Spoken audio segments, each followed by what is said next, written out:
are over here fighting the LNG proposal that they're talking about bringing to our city. You all need to get here, okay? We don't want it. We don't need it. We don't need it. Get up, and we have got the LNG exports. Hi, we're here today united with the people from Chester and with Circle to say we don't want an LNG facility in the Delaware River watershed. We don't want any Delaware River community to be saddled with a polluting and highly dangerous liquefied natural gas plant that they want to send here. This task force thinks that they can tell everyone else what to do. Well, they can't. They're not coming to Chester. They're not coming to the Delaware River communities that go up and down the southeastern part of Pennsylvania. They're not coming to the Delaware River ports at all. It's highly dangerous. It doesn't make sense. People don't need more pollution, and we need economically sound and clean energy, not dirty LNG. My name is Tracy Carluccio. I'm Deputy Director of Delaware Riverkeeper Network. So the community for hearing with this Pennsylvania LNG exports has been totally locked out of giving any testimony and presenting our side of why it should not be.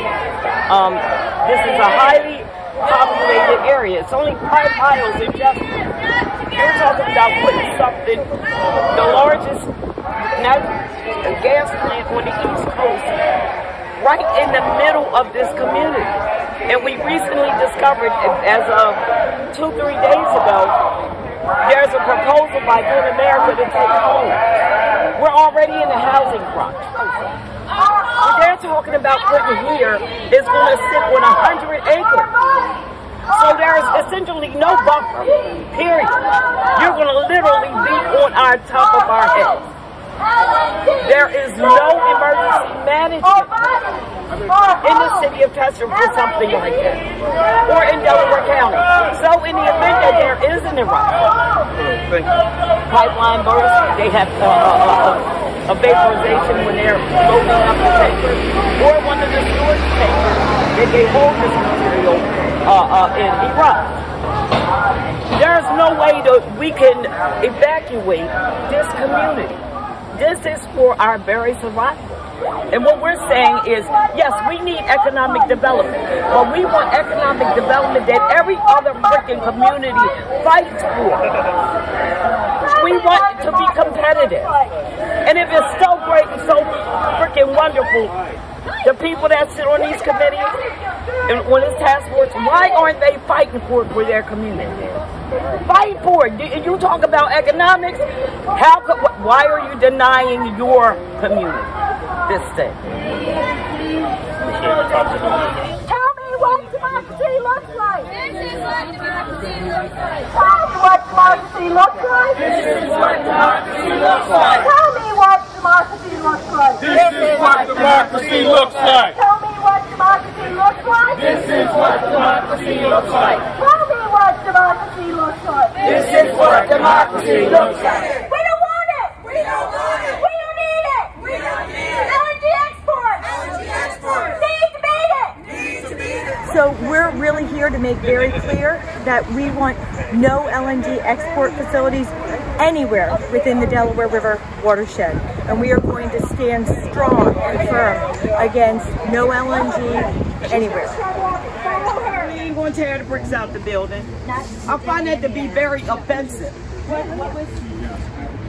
Their security. Oh, If I want to tear the bricks out, I do it. So Right the hell in front of y'all. So right now, because that's not the impression. No, like what they gonna do? We are being allowed in. But that's reflective of the relationship that Widener has with this community. Okay? They here, but every time you see Widener, you see Widener University. 1-800. They ain't never Widener University, Chester, VA. But they Own your home. that's right. And they just said, you know, we're Real quick. I have no idea. So we're really encouraging.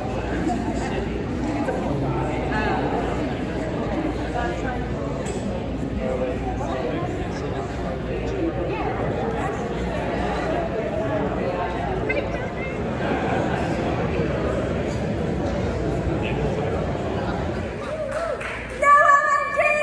No LNG! No LNG!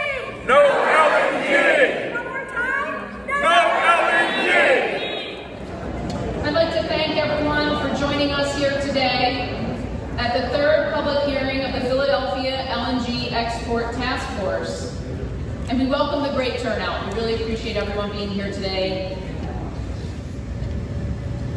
All right, so we will get started today. We have joining us Carl Morera, the Executive Director of the Pennsylvania Manufacturers Association. We'd like to thank you for being here today.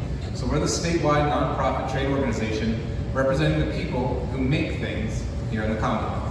Everything from Chinook helicopters just a few minutes from where we are sitting, to iconic Zippo lighters in the northernmost part of our Commonwealth, to steel, glass, plastics, food, candy, and more.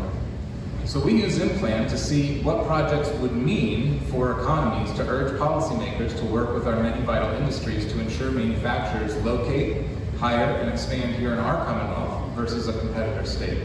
So over the 4 years, the construction of the facility would support a total of 28,249 direct, indirect, and induced jobs. This totals more than $2.3 billion in labor income, $2.8 billion in gross state product or value added, and $4.8 billion in total output.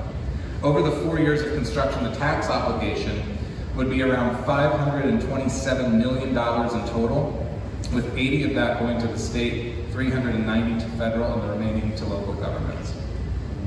The full-time ongoing operations at the facility consists of 204 industrial gases manufacturing jobs. The ongoing operations of the plant would directly support the employment of 514 positions.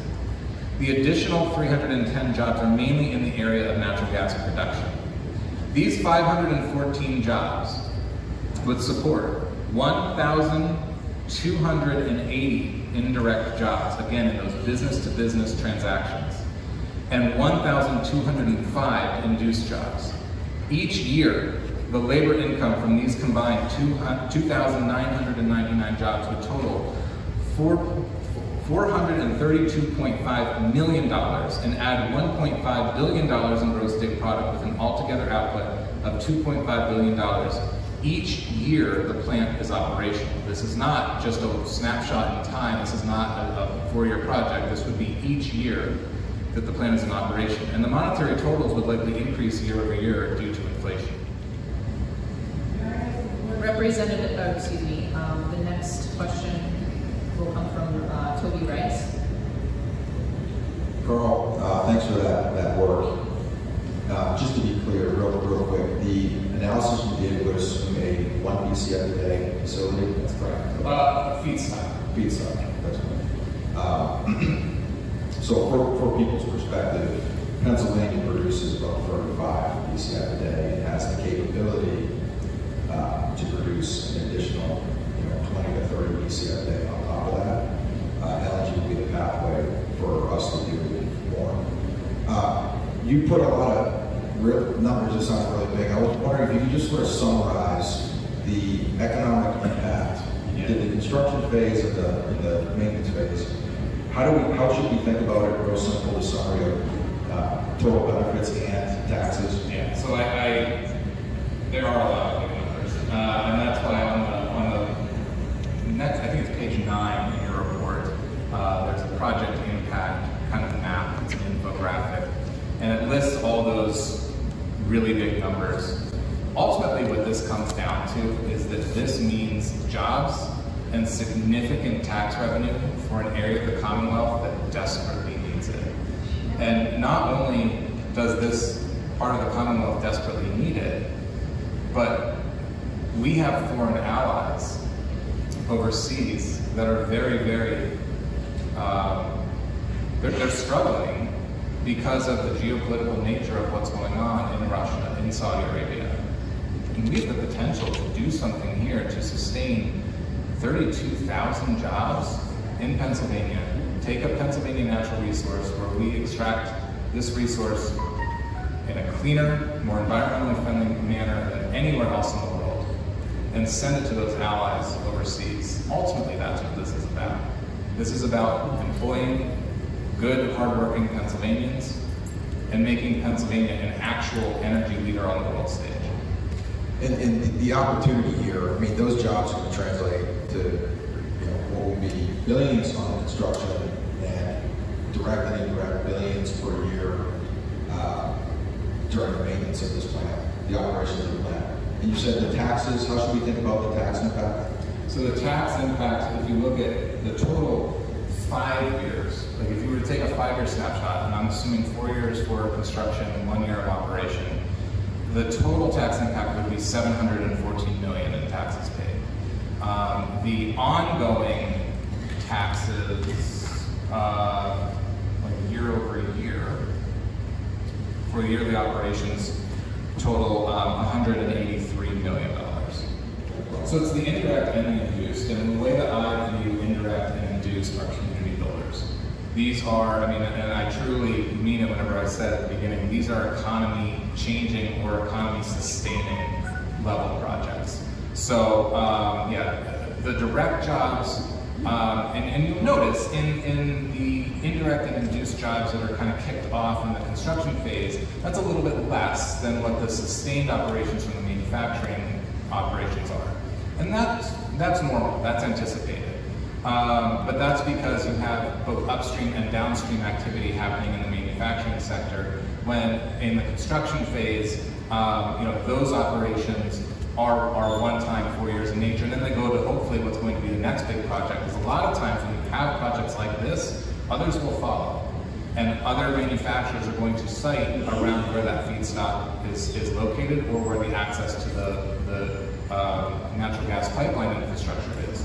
So you're going to see economy-sustaining projects around this. So the way that I would look at those induced and the indirect jobs are truly the what sustains, what makes whole communities here in our Commonwealth. All right, thank you very much, Carl. We're going to call up our next testifier. Zulaine Mayfield, would you please come to the front here?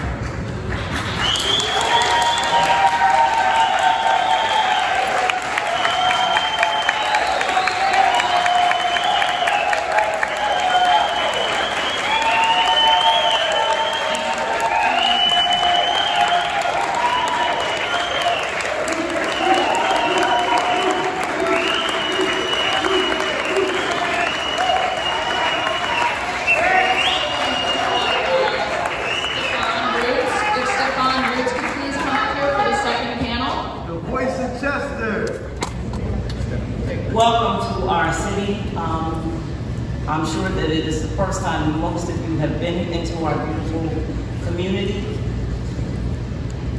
Finally, you have come to hear what community people in the community that you've been talking about for months and months and months finally has representation at the table, so that we can speak and you can hear us clearly as to the desires of what we desire for our community.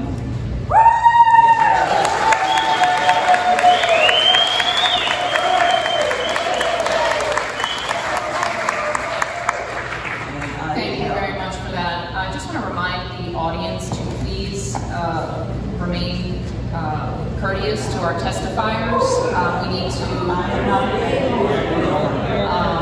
I would like to be able to move through this smoothly, and if we could not have any delays, I'd really appreciate it. Thank you kindly. So now to the matter at hand, the plan to bring an LNG to the city of Chester. By the very makeup of this committee, with representation from Philadelphia, representation from Williamsport, representation from the gas and fracking industries, representation from the state, you have union representation, and etc. What is missing from this committee is any representation of our governance from Delaware County.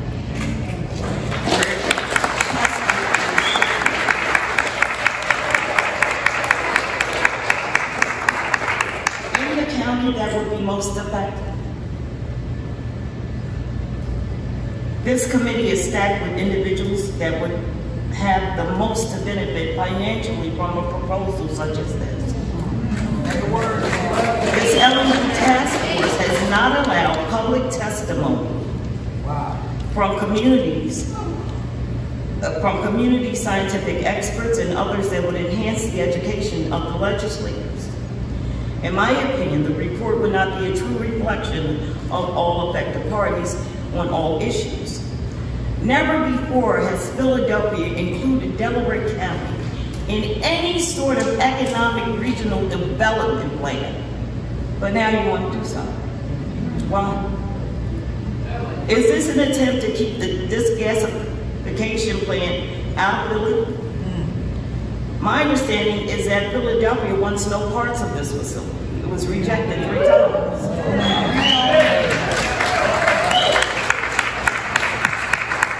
If this is such an economical plus for communities, why aren't members, task force legislators, fighting tooth and nail to have it and have that economic development in their communities? Why would you deny your communities all of this wealth? Make me understand that. Every community wants to be economically, every community wants to be healthy, every community wants to reap the benefits of all this economic growth. And I'm not understanding why the legislators that are on this committee aren't fighting for it. Why would you deny your constituents all of these benefits? Write your report as you will, but there are a whole lot of people in Delaware County, which includes the city of Chester. You know, in Delaware County, we have a saying: we are Delco strong.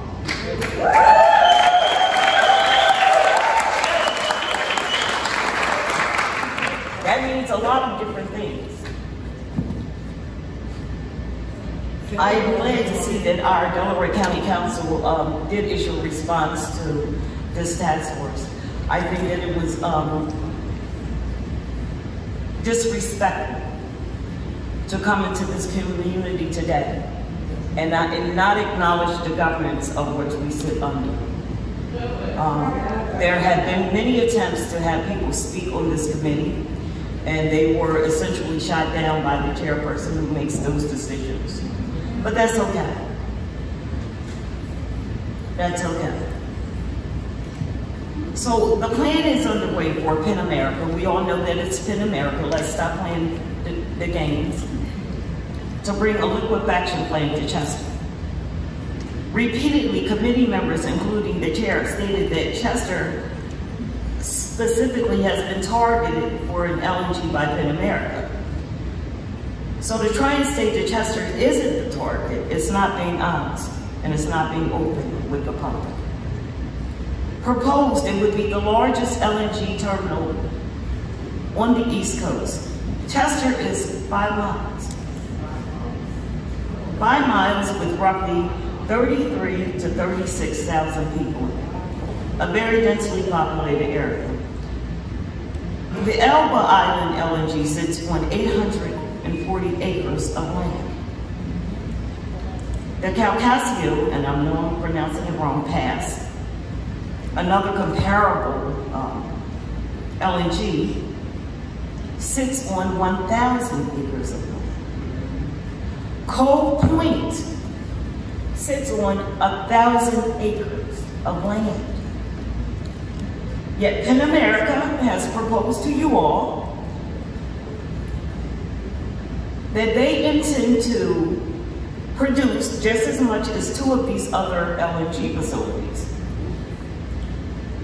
And they're going to do it on 100 acres of land. Make it make sense. It don't make no sense. They have given you a proposal where Penn America would create a buffer for this community.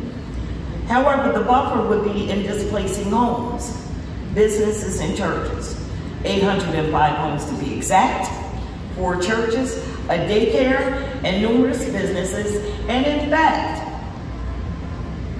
possibly the local 413 building.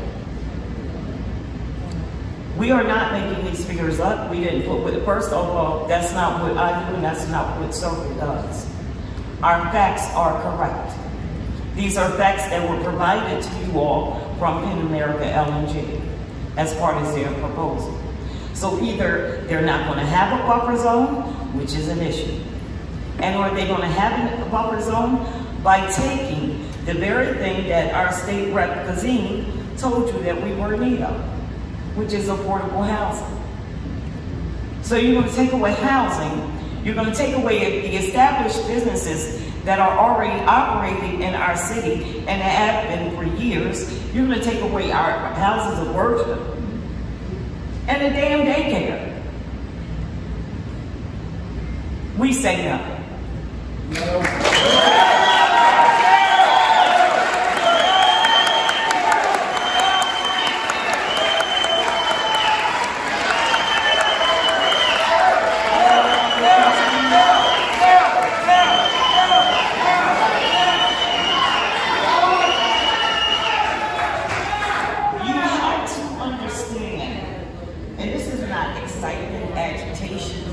You have to understand the perspective of the community. We are not anti-capitalists. We are pro-survivalists. And we will survive any decision that you all, are trying to make about our lives and the lives of our children and the survival of our community. Do we need economic development? Years ago, the older people used to say, all money is not good money. And we will not accept this money. And we will not tolerate this money. So local 420, steam fitters unions, God bless you, educated, y'all in the greater Northeast Philly. You should be advocating for Martina White, of who you contribute to that. You should be advocating that she make sure to get up there with y'all. That's what should happen. Zerlene, I just want to ask you to please do not impugn the motives of the task force members. I'm not impugned, I'm saying facts. These are facts. Let's just be respectful. And is it not a fact that he's a high contributor to you? Ma'am, okay. We'll put it out there. I appreciate it. Please be respectful. So we're not going to play it cannot be done. I will speak the facts as they stand. Okay? We have to understand, hold on y'all. We have to understand the motivations and the people who have teeth in the game to make sure that this thing is trying to be cited in the city of Chester. We are not anti-capitalist. Every day, Pennsylvania extracts their fracking material out of its grounds. Every day it gets shipped to Texas and Louisiana. So don't come telling us that this is the only way. That poor little us in the city of Chester who have nothing to gain from this. Nothing. Are going to be the saviors of the world. We got one job. We are our capital. And we will protect ourselves. No matter what. That is our job. That is our desires for this community are not unlike any other community. We want to live cleanly. We want to live safely. We want to provide education for our children. We want to own and buy our homes. And we want to be at peace. Amen. Because of the assaults and the environmental genocide that has been conducted on this community.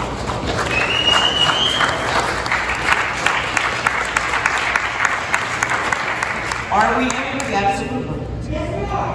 Absolutely. Because you all talk in terms of statistics. We know these statistics. 2 weeks ago, I buried my cousin at 51 years of age from prostate cancer. The same week we buried him, I got word that a 43-year-old man died from brain cancer. I know 30-year-olds in this community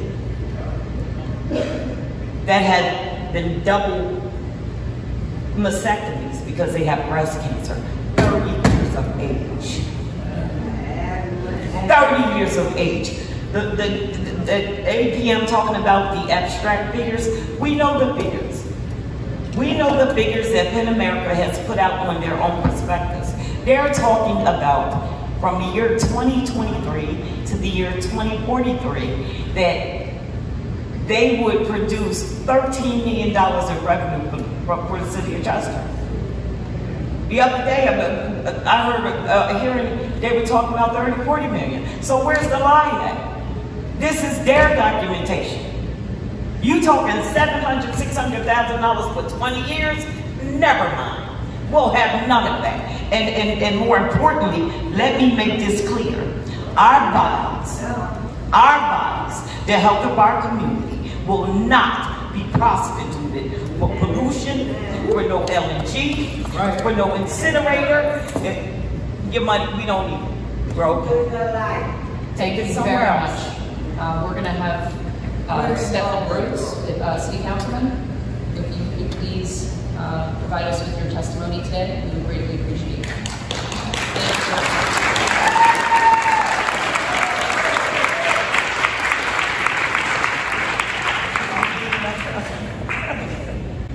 you. Greetings to the Philadelphia LNG Export Task Force, Chair White. Welcome to Chester. Thank you for the opportunity to testify at this important hearing. I am Chester City Councilperson Stephen Rhodes. There are 35,000 reasons I don't want a liquefied natural gas export facility operating in Chester. As a Chester elected official, I take public health and public safety very seriously for the 35,000 residents I represent here. Considering an LNG plant in densely populated Chester concerns me and many of us for several reasons. From what I'm reading and what came across my desk, the last time the federal government wrote EPA regulations for LNG was 1980. Chester's history from the incinerator proves that if LNG regulations are updated sometime in the future, those new regulations will have no bearing on the Chester LNG facility being designed right now to meet 1980 pollution standards. New polluting industries are not welcome in Chester.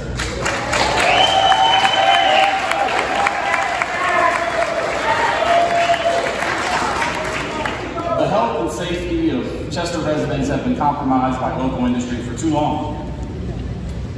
What we don't want is to have to breathe a new batch of particulate matter.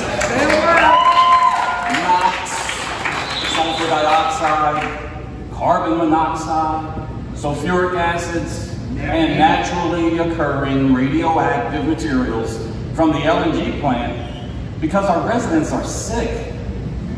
We exceed in every measurable health disparity.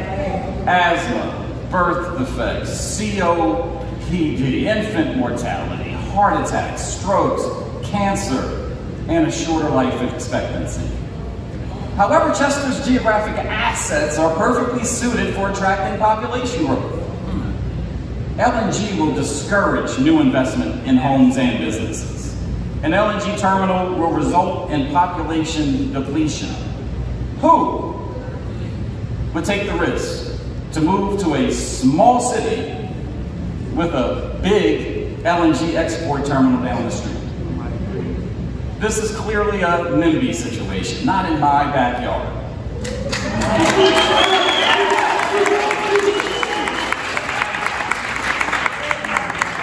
The irony to all this is that LNG wants to occupy Chester's front yard.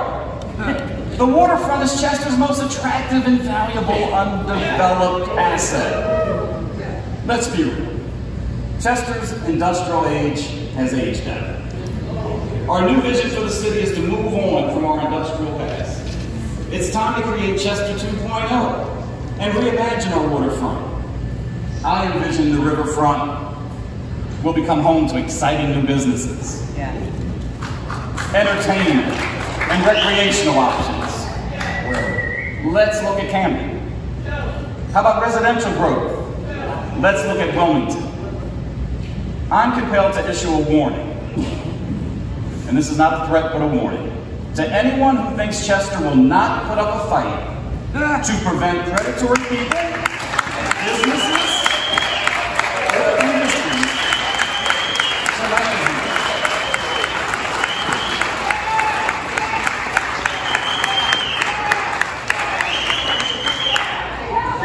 Here's just a few things that you should know.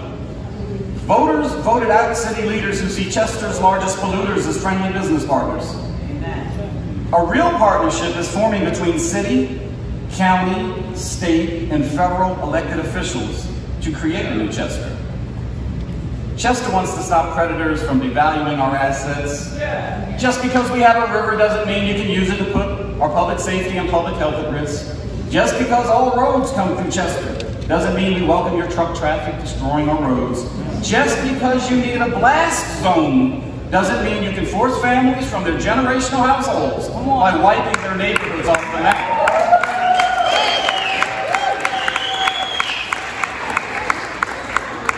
It is time, and it's really past time, for Chester to cash in on our geographical assets and not sell out to industries like LNG export terminals that should locate where there's abundant open space to operate safely, not force yourself into dense urban areas populated by 35,000 people.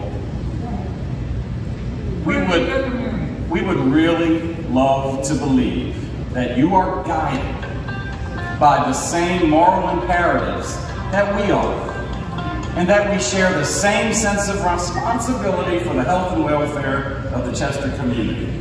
But by proposing to locate an LNG export facility in Chester proves to us that you are not.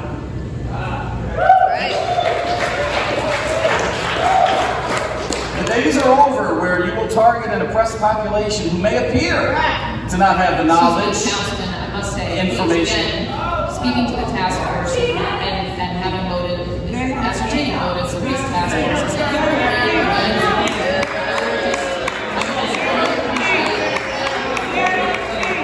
Everyone being more respectful of the task force coming all the way to Chester to hear what you have to say.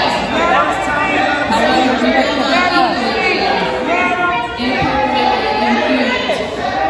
And I appreciate your time and ability to be respectful. We're not going to give them that opportunity because they don't want to be here. So let's keep them here as long as we can. We will be respectful and quiet. Chester's new leaders, along with our engaged and empowered residents, demand to be listened to and respected. We will not allow an LNG export facility to exacerbate our health outcomes or derail us from restoring greatness back to Chester. I can't help but to compare Lahaina, Maui to Chester. The tragic fire spread to an area the same size of Chester where we already have freight trains coming through our city carrying liquefied gases to and from the refineries and could instantly destroy city blocks if they ignite. Speak the truth. Chester also has miles of underground pipelines carrying explosive gases and oils. There's no way we would support taking on an even greater risk that an LNG export facility brings. In closing, if you'd like to sit with me to discuss how a $3 billion investment in Chester should be used to revolutionize this city without putting our public safety and public health at risk, I'll happily make myself available for that meeting. Anything short of that is a no from me on LNG.